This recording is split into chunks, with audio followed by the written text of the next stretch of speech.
Yo, what's going on, everybody? Facebuster Wrestling Podcast. Hope you are doing well. Thank you for joining me again. We are going to do a quick analysis of this past SmackDown, Raw, and NXT Spring Breakin. And shortly after that, when we are done with this show, I will put out my WWE Draft Prediction Show. So be on the lookout for that. But first, let's get what we usually cover out of the way, that being the last three WWE shows. And some interesting news has also popped up here and there, so we will discuss that as well. Let's get right to it. I'm running on 2 hours of sleep. I'm currently chock full of tea and coffee and Rockstar, so if I have a heart attack and die, I love you.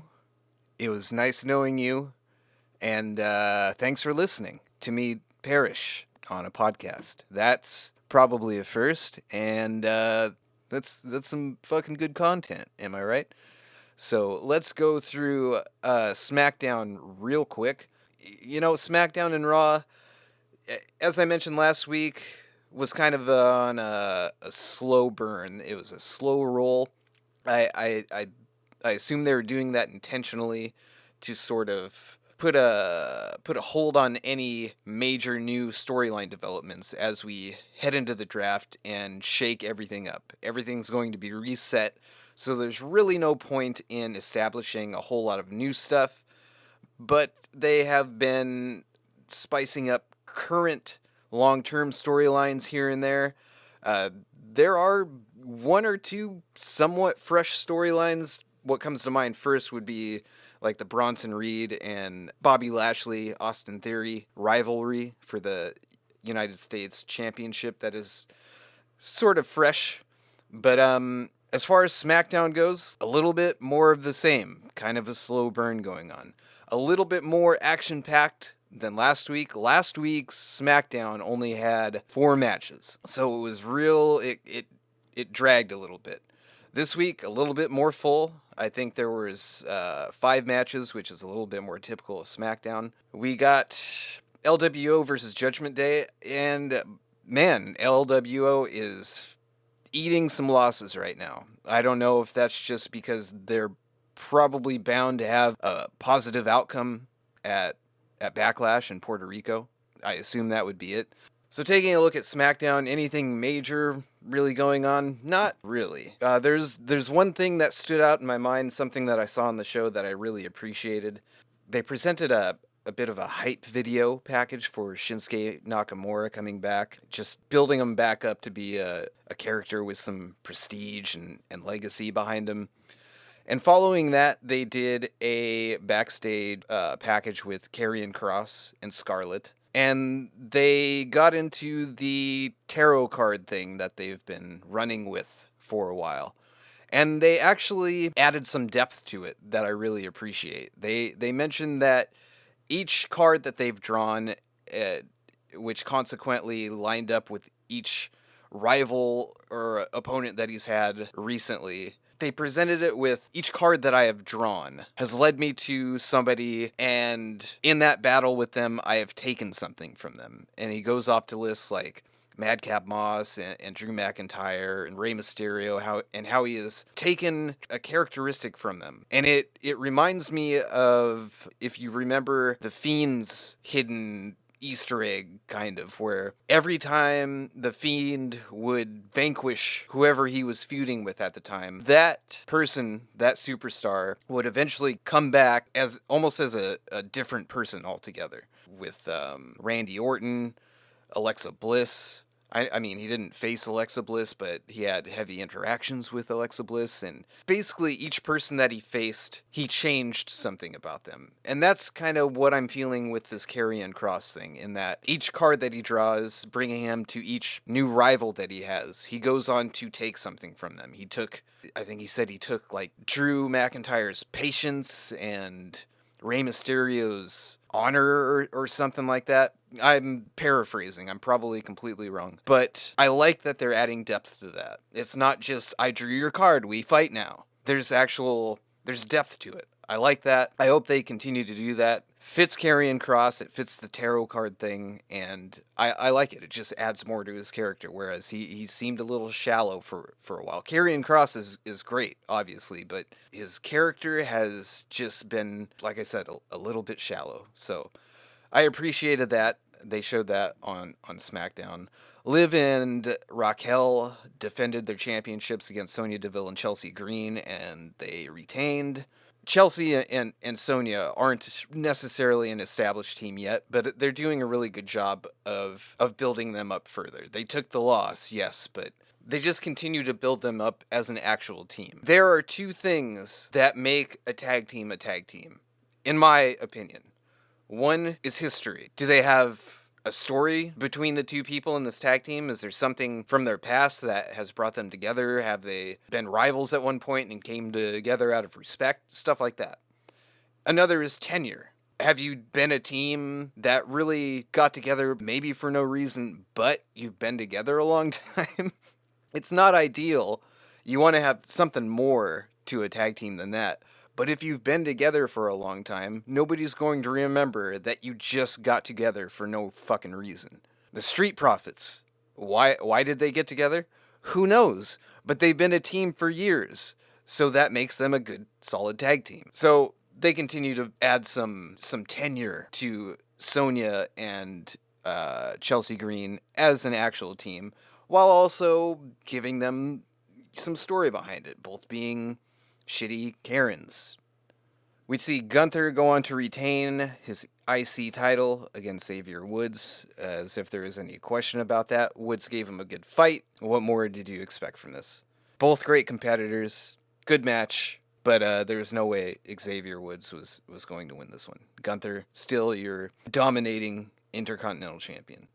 Then we get Solo versus Riddle in a no DQ match.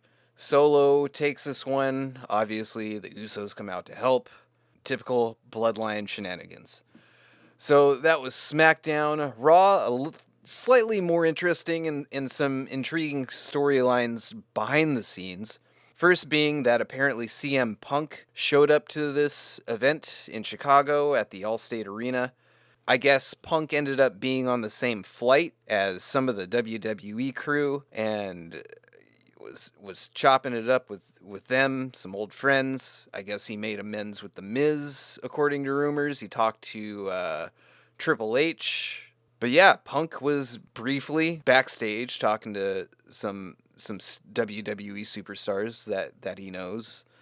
And he was asked to leave eventually. People are speculating, is this CM Punk angling for a way back into WWE? Was it just wanting to show up because they were in Chicago and he just happened to see some of his old friends on a flight and wanted to talk to them some more, so he went to the arena and talked backstage with them?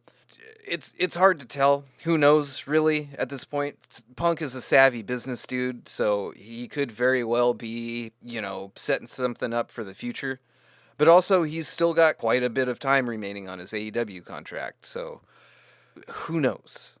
Is there a tampering rule in professional wrestling like there is in other major sports? I'm not sure. Maybe that's something that would have to be written into an individual wrestler's contract. But will Punk get in trouble for mingling with the enemy? It remains to be seen. But still an interesting tidbit at coming out of Monday Night Raw in Chicago. Kind of a big night. Major announcement. Triple H unveils the new WWE World Heavyweight Championship. The title holder of that championship will be determined at Night of Champions later on in May. Did not expect this. I thought this was going to have something to do with the draft, and yes, it does have draft implications. Essentially, they're saying they don't want to take either of the belts off of Roman Reigns anytime soon, probably. So they need to establish another championship. This does many things. It will elevate some other superstars. This also gives Cody the chance to, fulfill this dream, to finish his story without having to defeat Roman Reigns. Which, if that's the case, it's kind of, that's a bit of a cop-out, don't you think? Roman Reigns has the two main titles in WWE right now. And he's been so dominant and so successful as their double champion, as their unified champion, as a universal WWE champion, that they don't want to take it off him. He's still making money for them. Why would they want to take it off him? But they also want somebody who's going to, I don't know, I guess be there more often, is how Triple H put it. Somebody who's going to earn acknowledgement, who's going to be he essentially said a fighting champion, which, I don't know, it seems like Roman's been. Yeah, he wins in shitty heel ways and usually gets help from the bloodline in some form or fashion, but it's not like he's lacking in title defenses. The WWE is lacking in opponents for him. He's run through everybody.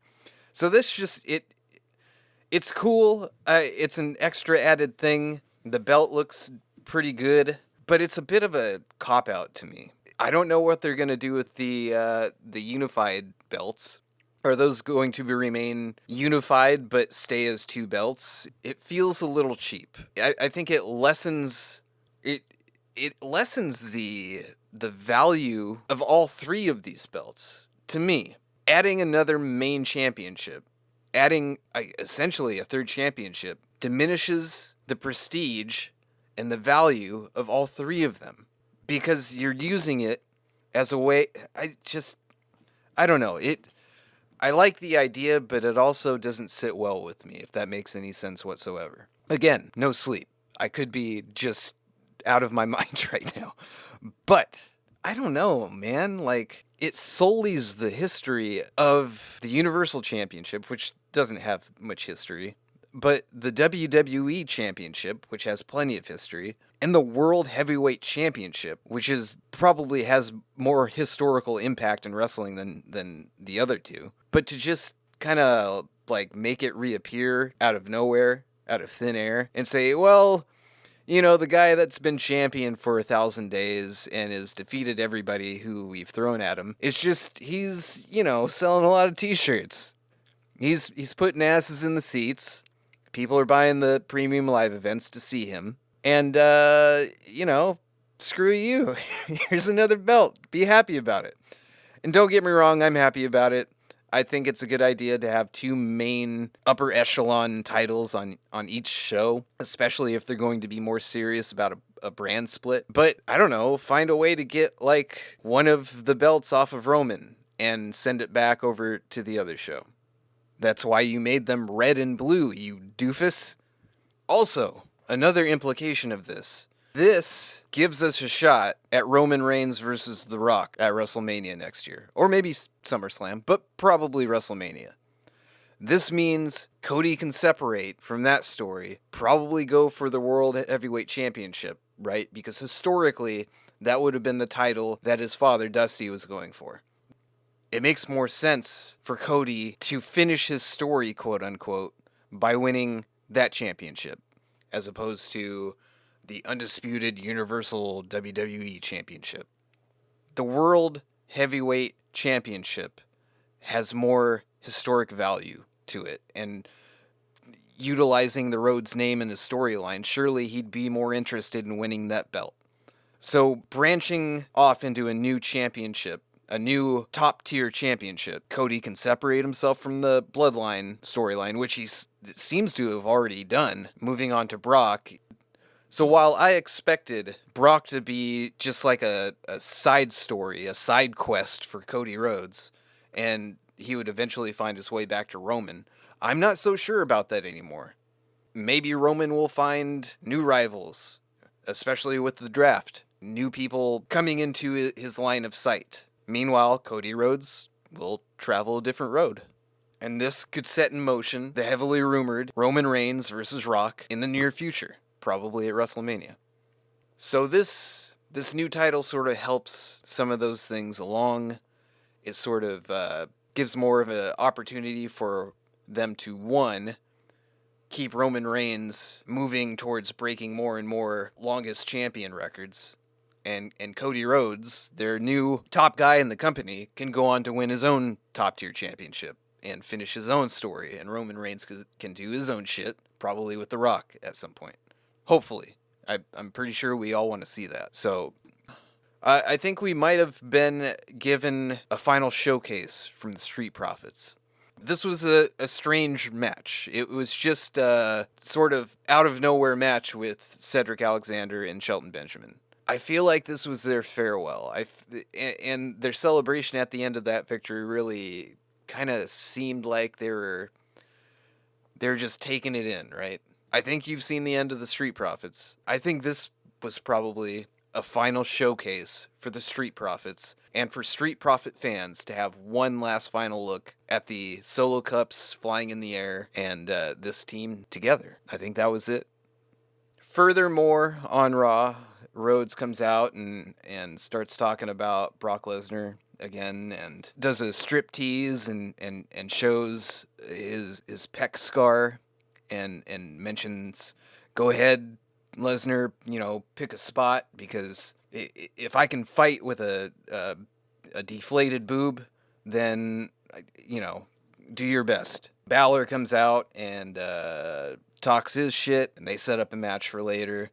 We get the Bloodline versus the LWO. The Bloodline beats the LWO. LWO continues to stack losses upon losses, but I assume at the end of the day that is fine. It's not going to hurt them because I anticipate them having a spot somewhere at Backlash. It's strange because looking at the Backlash card, Rey Mysterio is not even in a match. The LWO is not in a match. Zelina Vega's in a match. Dom's not in a match. It's odd. Perhaps still yet to be announced, but as of right now, none of those guys have fucking matches at Backlash. I would expect Rey to get involved somehow, and Dom to get involved somehow. I would expect the LWO to get involved somehow. And I think they will. I think they'll have a cool face celebration spot at Backlash, and that's why they can kind of take all these losses at the moment. Jay and Sami Zayn in the back, they just cannot quit each other. They are like two exes who were just toxic to each other, but just can't stop themselves from talking to one another. And they know that if they keep talking, shit's going to blow up again, and they're going to fight, and they're going to break up, and then it's a vicious cycle. We've all been there. But these two just cannot stop coming together, at least especially on Sammy's end, and saying, dude, it could be better. Do you remember what we had, bro? It was pretty special, right? There's still a chance for you. You're doing this for him? You're dedicating your win to that guy? The guy that treats you like shit? Dude, come on. Remember how things were between us? It was pretty great. So, just saying, if you want to relive some of those memories, there's still a chance. And, these two need to get a room, you guys. But either way, they keep teasing that, maybe Jay should leave the Bloodline. Roman Reigns treats him like shit. Kevin Owens gets pissed that Sami Zayn is talking to Jay still and talking to Jimmy too, and Matt Riddle is Matt Riddle. Damage Control versus Bianca Belair, Liv Morgan, and Raquel Rodriguez. Damage Control loses. They continue to set up dissension and tension in Damage Control. Bayley took the pin in this, so I think it's going to be set up as Bayley has been sort of the weak link in Damage Control. I think Io Sky especially, but also Dakota Kai, are going to start to turn on Bayley. And I see them separating, ending up on two different shows. And I wonder if that happens before the draft. We'll see, but they continue to tease that split. Thank you, God. Austin Theory comes out and talks some smack about how he's great and he's the best. And Bobby Lashley comes out and he's like, no, man, you suck. You're good, but I think maybe you're lazy and I hate you.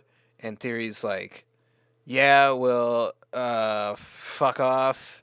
And then those two start to get into it. But Bronson Reed comes down. Reed and Theory kind of team up on Lashley, take him out, and then Reed takes out Theory, and they continue to set up that triple threat match for the United States Championship.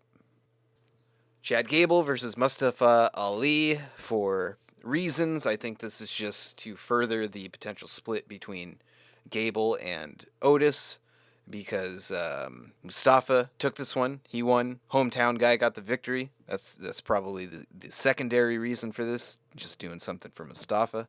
But this also sets up more tension between Chad Gable and Otis and Maxine.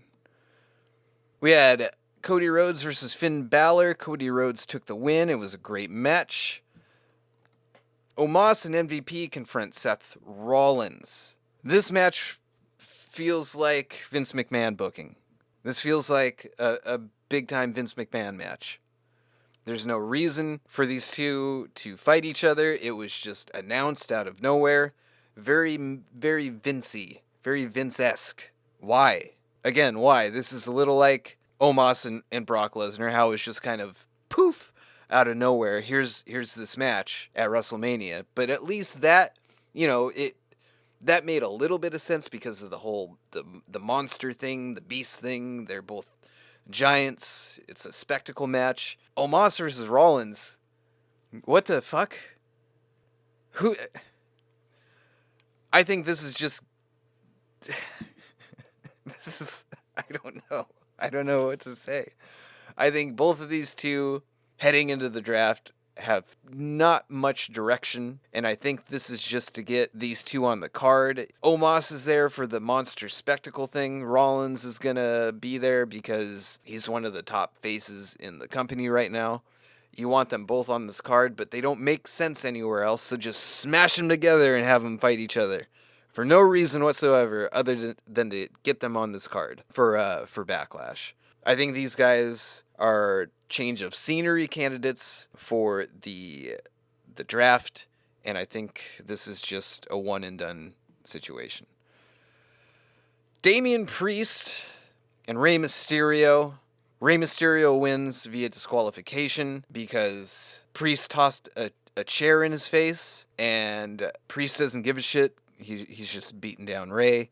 And this gives Mr. Bad Bunny the opportunity to come down and make the save. He beats the shit out of Damian Priest with a kendo stick, and something unexpected. I thought, and I think many other people thought, that for Backlash we were going to get Bad Bunny and Rey Mysterio in a tag team match versus Damian Priest and Dominic Mysterio. Not the case. We are getting Bad Bunny versus Damian Priest in a fucking street fight, y'all. Who would have thought? I'm not complaining, because that sounds way more interesting to me than the aforementioned tag team match. Bad Bunny and Damian Priest in a street fight? Are you kidding me? Like, we're all expecting Damian Priest to beat the absolute piss out of Bad Bunny, right? But I don't think that's going to be the case. This is probably the spot where LWO and Rey gets involved. I'm sure Dominic and Finn Balor will probably get involved somehow. No DQ, it's a street fight, so that can happen. But this is the spot where, the guys that aren't officially on the card have that big face celebration spot at the end of the premium live event. The feel-good spot of the night, send everybody home happy. Bad Bunny beats Damian Priest. Very unexpected to me. I expected that tag match. It was heavily rumored. But this is the direction they're going. Okay, so be it. I'll take it. It sounds interesting. Another thing about this Raw, allegedly Vince McMahon was doing Vince McMahon things remotely. However, it was reported that this time he was more heavily involved from his remote location. He was making bigger changes, bigger alterations. I gotta be honest, this episode of Raw flowed well, and it didn't seem disjointed or too weird. I saw no shades of the post-WrestleMania Raw. If Vince was making changes from somewhere, even if they were major changes, I don't think he fucked anything up too bad. I guess he scrapped a few things. He scrapped a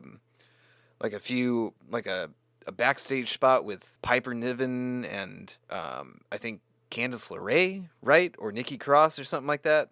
Either way, I mean, whatever he changed, it didn't have too much of a negative impact to the viewer, I believe. Maybe it caused some turmoil backstage, maybe some hurt feelings, but on the outside looking in, just watching this show, I would have never thought that Vince had his hands all over this. So if he did, all right. I mean, I'd rather him not be involved in making major changes, but if this show was an example of him being able to make alterations without making the show suck ass, then that's fine. But just, not too much of that. And please, no more Raws like we had after WrestleMania. That will go down as a notoriously disappointing episode of Raw. It is now infamous. But hey, this was a decent episode of Raw. If Vince was changing a bunch of stuff, I didn't notice. I'm not too sure anybody else noticed it. Had that not been reported, I think we would have been none the wiser, because this was a pretty decent episode of Raw. So, NXT Spring Breakin just happened, and, honestly, in retrospect, a little whack. I wasn't not a big fan of this special, of the Spring Breakin special. I expected it to be better, and I came away from it a little disappointed. Got this first match correct in my predictions. I predicted Tony D and Stax to beat Pretty Deadly, and boy, yeah, did they ever beat Pretty Deadly. And as the video packages and vignettes from later in the night would indicate, they not only beat Pretty Deadly, they apparently murdered Pretty Deadly. They're no longer Pretty Deadly. They're pretty dead. But I believe this was their send-off. Pretty Deadly, I expect to be drafted to one of the main roster shows. And again, as I said, you can't have Tony D and Stax lose a trunk match. That's their match. So Pretty Deadly have been murdered by Tony D and Stax tonight. They are no longer with us on NXT. They will be resurrected, and they shall rise on Raw or SmackDown. We'll get into that later. This was a fine match. There was nothing really wrong with this. Braun Breaker versus Andre Chase. It was what it was. Got this one correct, too, in my predictions. Braun Breaker just dominated Andre Chase. I like intense heel Braun Breaker. I was excited to see what he had to offer as far as changes in the ring go, because as you go from face to heel, your in-ring attitude, your in-ring demeanor, your in-ring mechanics and moveset changes a little bit. You become less timid and respectful, and you become far more aggressive, and you don't give a shit. You'll cheat, you'll claw an eye, whatever. Nothing really like that. The intensity level was up. His movements, he had a bit more of a shitty, douchey swagger to him, and I like it. I continue to like Braun more as a heel than a face. Very quick match, and it should have been.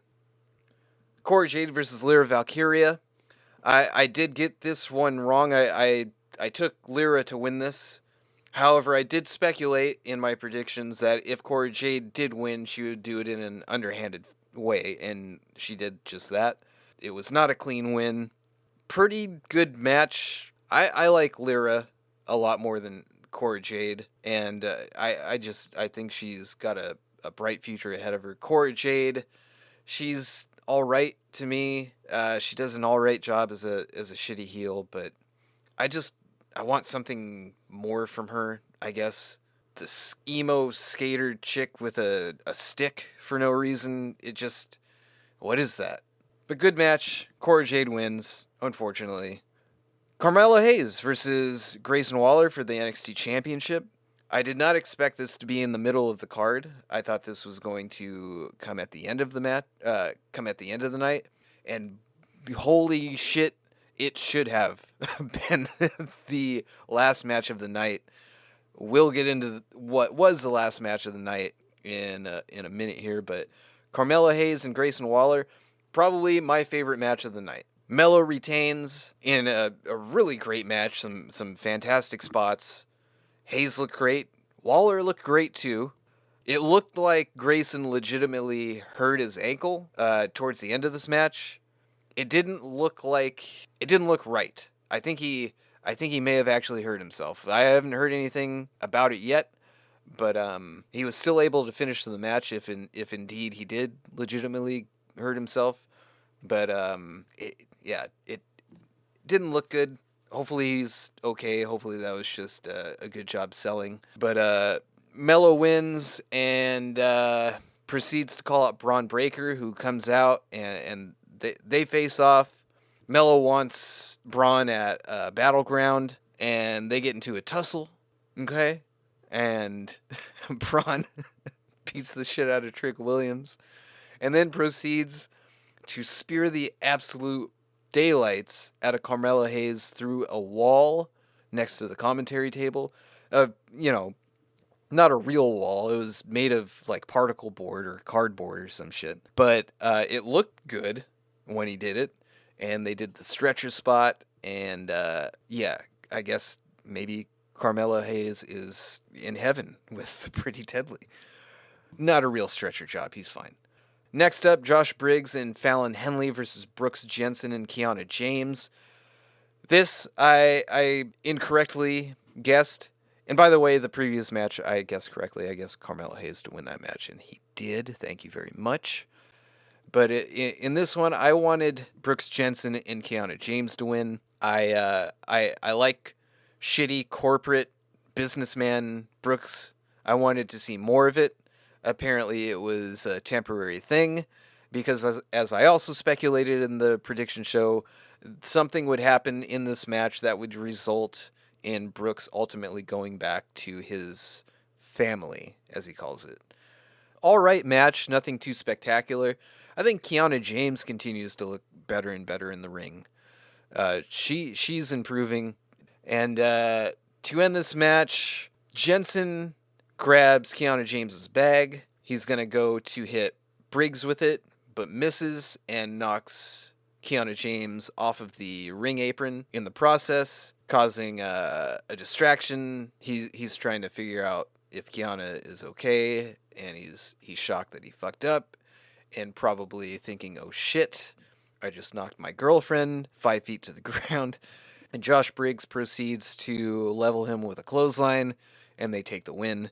In the aftermath of this match, Kiana James essentially breaks up with Brooks, and he bends over to cry, but Josh Briggs comes over to console him, and it appears the country bumpkin thing is back together. Slightly disappointed in that. I really wanted more slimy, greasy heel Brooks Jensen. I thought he did a great job in the small bit of time that he had to portray that character. Maybe in the future that's something they can revisit, but for now it looks like Brooks Jensen is back to country dive bars and, shitty beer and whatever cowboy shit country people do. I don't know. Next we get the debut of Oba Femi, who needs a name change already, versus Oro Mensah. Oba Femi wins. He's a big, strong dude. He's powerful. Not much to talk about there yet. Gigi Dolan steals Vic's headset and talks some shit to JC Jane.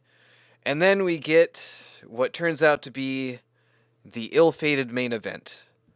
Probably my biggest disappointment of the night. Indy Hartwell versus Roxanne Perez versus Tiffany Stratton. This match should have been pretty good. And it started out as much. It made like 1/3 of this match was good. But this got real sloppy towards the end. And I blame two people. One, mostly, Roxanne Perez. I'm going to place a majority of the blame on Roxanne Perez. Second to blame is Indy Hartwell. And it's not because... It's actually because she did a good job. And I'll explain why. Indy Hartwell, I don't think she is legitimately injured, but she did a really good job of making it look like she got injured. First of all, the way she took the splash or the dive from Tiffany Stratton, she curled her leg up underneath her as she came to the ground, and made it look like when like Oney Lorcan jumped on Ridge Holland and Ridge Holland's leg just like went into two pieces. It looked similar to that. And if she is legitimately injured, then that plays into maybe why this match looked the way that it did. If that was not a scripted spot, if she really messed up her ankle or her leg, then I take some of this blame away from Indy then. But if this was a planned spot, first of all, she did a really good job of making it look like she fucked herself up, or that she got fucked up. Second of all, when she went to the back and eventually came back out to rejoin the match, she sold the absolute hell out of that leg injury to the point where she hobbled herself almost too much and made things look a little labored and sloppy. But most of my blame I'm putting on Roxanne Perez. The Prodigy was botching it up big time in the last 2/3 of this match. Mostly the final third of this match. Soft kicks, soft strikes, soft dives, missed kicks, missed strikes. Like, just an egregious showing from Roxanne Perez in the final portions of this match. She appeared to nearly break her neck, tossing Tiffany Stratton from the corner. Like, just fucking real bad. The Prodigy, everybody.